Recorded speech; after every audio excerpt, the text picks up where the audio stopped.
Hey everyone, welcome back to the channel. Welcome to Magic Time, coming to you live from our beautiful little home here in Napa Valley. Once again, my partner in crime, Raquel, my beautiful woman, is here with me to discuss a topic which I want to put out there for the world that would ever think about moving here to wine country and living in Napa Valley.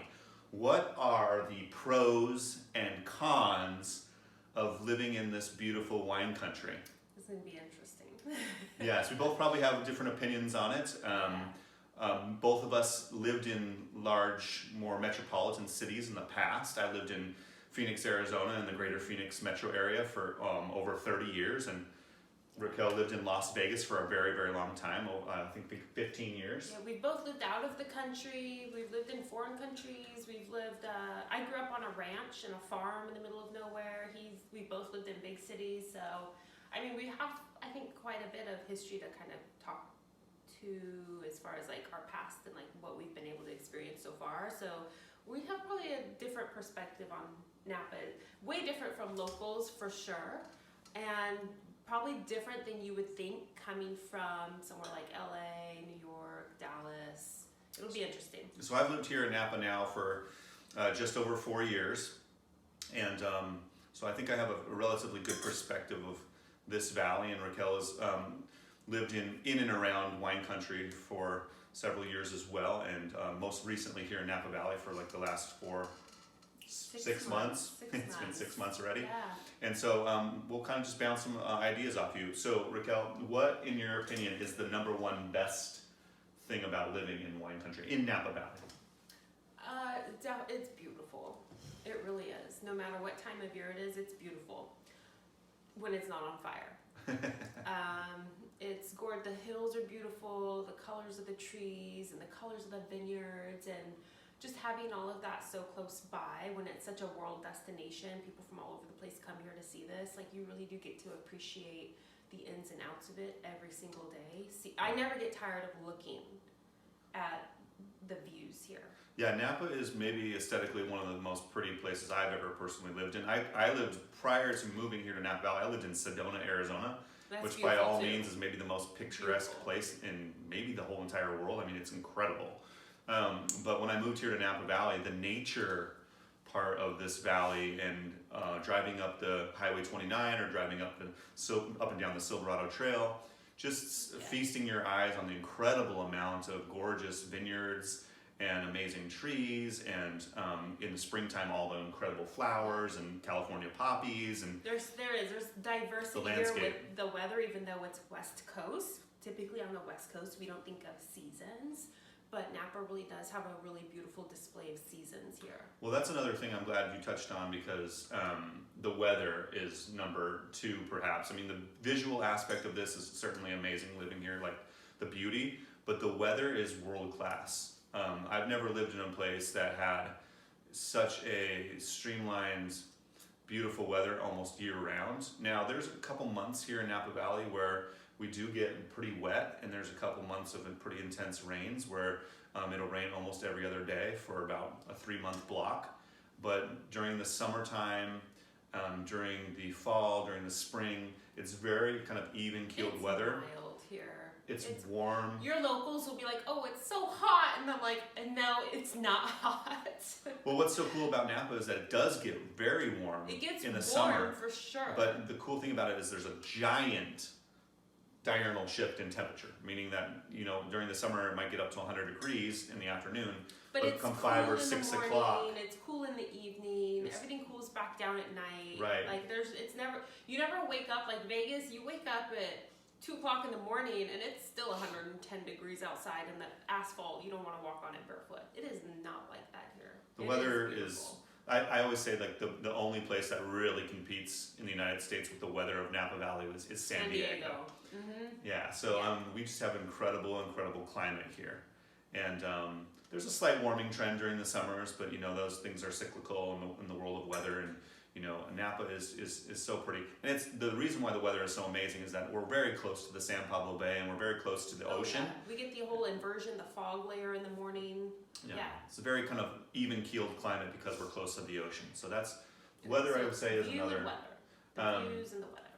I would say that this is kind of maybe controversial, and we can kind of talk about the cons of this. I would say that we have an absolutely remarkable high-end food scene here, meaning that there's great restaurants here that tip the scales of being Michelin star in quality, but in terms of diversity of ethnic food and like a kind of a middle ground in terms of price point, it's we can talk about that on the con side, but we do have amazing produce, amazing fresh foods, great farmers markets, excellent quality meats and beef and lamb, and you can go shop sometimes. Like the wineries will have like a stand that they're selling eggs because they have chickens, or I mean that stuff's very our available. Produce is insane here in California. We have great produce. We have really good mushrooms during the seasons, chanterelles and all types of gorgeous mushrooms that you can forage even in the hillsides. I mean, the food here is immaculate, but in terms of Napa Valley, and we'll get to it on the con side, there's a disparity between high end and like functional like cuisine that you'd want to purchase like often. Like go out during the week and like eat out just during the week. That's not fancy. Another one for me is there's such a diversity of nearby terrain. And what I mean by that is, yes, we are living in the gorgeous hillsides and great valley floors of these vineyards, but we are only 45 minutes to an hour away from a really fantastic and diverse city, San Francisco, which we can talk about on the con side of that later on. But San Francisco is a really great city, and it's exciting. They have great restaurants and great museums. I don't know if you'd want to go visit it right now, but it's a little interesting during the whole COVID, the pandemic thing. A lot of things are shut down right now, but I would say hopefully it makes a comeback. I would say it's great to be so close to a big metropolitan city and not living in the city. Like we're outside of it, so we don't have to deal with a lot of the problems that they have in the city. Right. But we're so close, we can go into the city anytime we want. Another thing is that the ocean is like literally an hour or less away, and we can be on the beautiful Sonoma coast within moments. Last time we went to, what was the beach called? It's called Wrights Beach. Wrights Beach. The northern Sonoma coast. There was literally 2 other people on the beach. There was like nobody there. And we decided we were going to climb up on the rocks and harvest mussels. And we brought home like 5 pounds of mussels and cooked them in like a wine reduction sauce and like herbs. And I mean, to go out for a dinner like that, you pay ridiculous money for it. And we literally went to the beach and scavenged it and just brought it home and cooked it. And it was freaking delicious. We had so much fun. Yeah. We had so much fun. We should post some pictures of like our trip there. The diversity of terrain is amazing here. Like we can be in Tahoe in just a couple hours and be up in the mountains, and we can go skiing or any of that. The redwood forests are just seconds away. I mean, not seconds, but like redwoods. 45 minutes away. You can be in Muir Woods, or if you want to go up north to Mendocino. The further north redwood forests are absolutely amazing. There's no people there. The trees are amazing. The paths and the hiking paths through the forest are beautiful. Muirwood is just like a tourist. It's a little touristy, but it's still really very pretty. But you have to go on a day where the city dwellers aren't all invading Muirwoods, but it's still very, very pretty. So redwoods and forests and just the diversity of terrain, I would say when you're living in Napa Valley, you can visit so many incredible places. You can be in Sonoma County, you can be on the ocean, you can be in the city, you can be in the mountains and go up to Tahoe. There's also Sacramento's close by if you want to be in a more metropolitan city, San Francisco and Oakland, and there's a lot of there's like a diversity of terrain, which is great. There's the ocean, there's the mountains, there's the countryside, there's the city. It's a uniquely situated place. Another thing with Napa Valley, I think that we all would agree on, and that's what this channel is kind of based upon, is that Napa Valley has just incredible wine. And there's about 700 bonded wineries here in Napa Valley, but about 400 tasting rooms. And that's just Napa, not Sonoma, correct? And Sonoma's just a hop and a skip away. River. And there's a lot of amazing wineries out there too. And or Lake County. It's endless. If you're a wine connoisseur, it's endless. Like it's the possibilities of visiting all types of unique, interesting properties and getting the story told to you from great winemakers. Napa Valley is a world-class destination for wine. We all know that. And if you're into wine, there's maybe perhaps no other better place to live than Napa Valley in terms of that. Agreed. Any other amazing benefits to living in Napa? So I think I want to talk a little bit more about living here as a local, because I feel like when you come here as a tourist, the focus is on wine tasting and dining out, and you don't know what it's like to live here on a day-to-day basis. So the positives, Napa is a cute little town. It's precious. It has a lot of historical, like, little neighborhoods that have been restored. Everybody here has like a citrus tree or a pomegranate tree growing in their yard.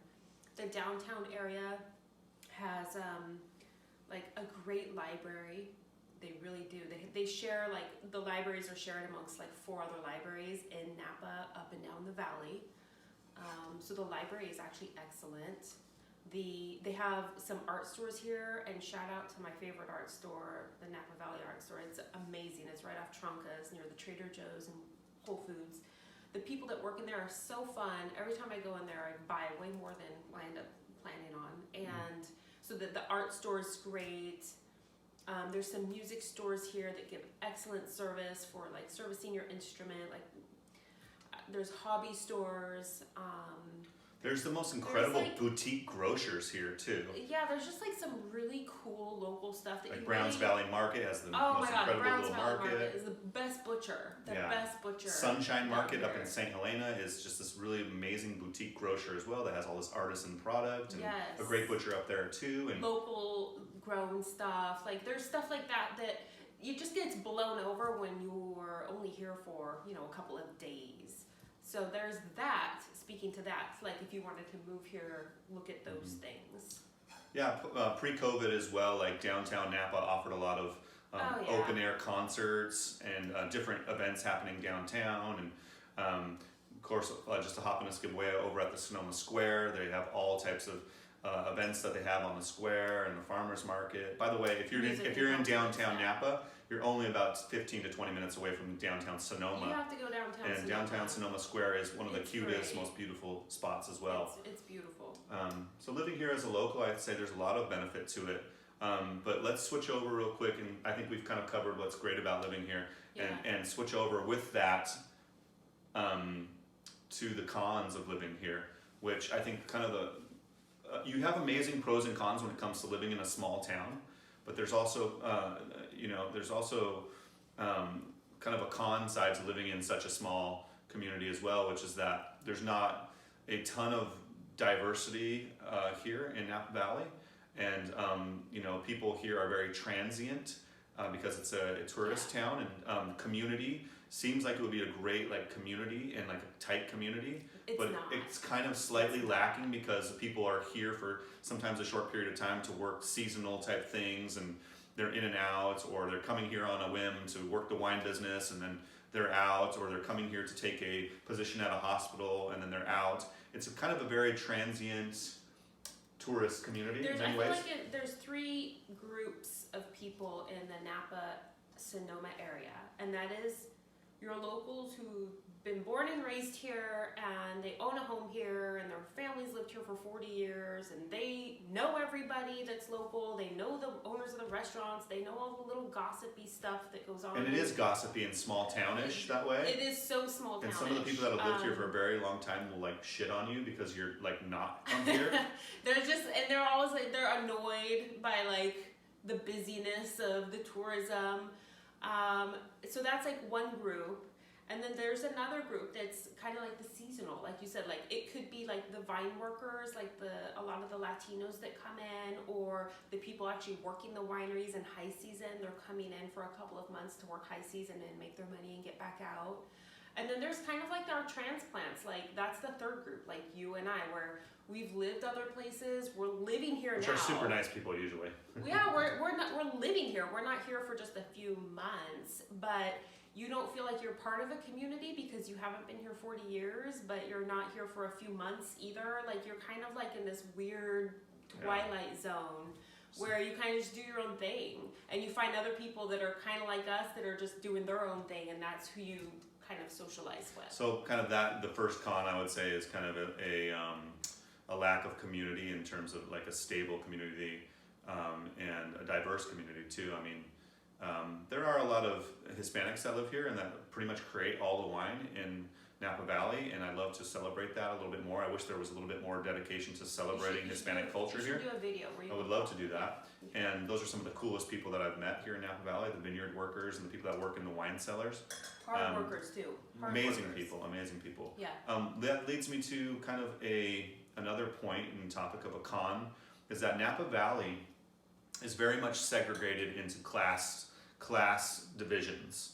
And it's kind of like the further you get up into Napa Valley's upper northern side, like St. Helena, kind of the more people that are wealthy, that own wineries, that have moved here from Silicon Valley, and that have a lot of money, they're kind of all stationed up valley. Because there's no housing. There's no housing up there. There's a lack of housing kind of in Napa Valley in general, but like the rich people will live up north in both St. Helena and to an extent as well in Yountville. And as you move down to Napa, it's more of like the working class, kind of middle class, and the people that work in the wine business or work in other types of lines of work as well, and kind of make that medium income and are happy to be here, but like kind of like can't really get ahead because it's very expensive to live here, which we'll get to. It's over medium. And then like the kind of almost, I don't want to say peasant class, but the hard workers, construction and vineyard and everything. They live down in American Canyon or Fairfield right. or Vacaville or even Vallejo, and then they commute in. So there's kind of this like separation of class structure here, which I think is one of the causes behind the lack of community as well. It's like the perfect class structure of the bourgeoisie, the proletariat class, and the peasant worker class. It's like it's kind of uncomfortable in some situations too, because they don't always meld together in the same vein. There's no socializing. Yeah, there's no socializing in between class structures at all. Yeah. Like, I mean, I work in the medical field, and I mean, it's just very strange, because usually we're used to having like a lot more like Christmas parties, Thanksgiving things that we get together for. Even like when I lived in Vegas, we would have parties for everything, and here there's like nothing. Yeah, parties where there'd be like a physician or a doctor that does very well for himself, working with a server from a restaurant, right. working with a construction worker, and they're all in together in the same party. That lacks here, and that's another reason why the community, I think, kind of struggles, is because the class structure here is very delineated into groups, and and that that's kind weird. of goes into the whole foodie scene as well. And being from Vegas and Phoenix, we are foodie people. Like, I mean, you can eat at a different place every single day for a whole year and not eat at the same place in our cities. So transitioning into that, and what we've kind of talked about, is that Napa Valley does have amazing top-end restaurants. But the reason, I think, in my opinion, is that we don't have a lot of great ethnic food here in Napa Valley.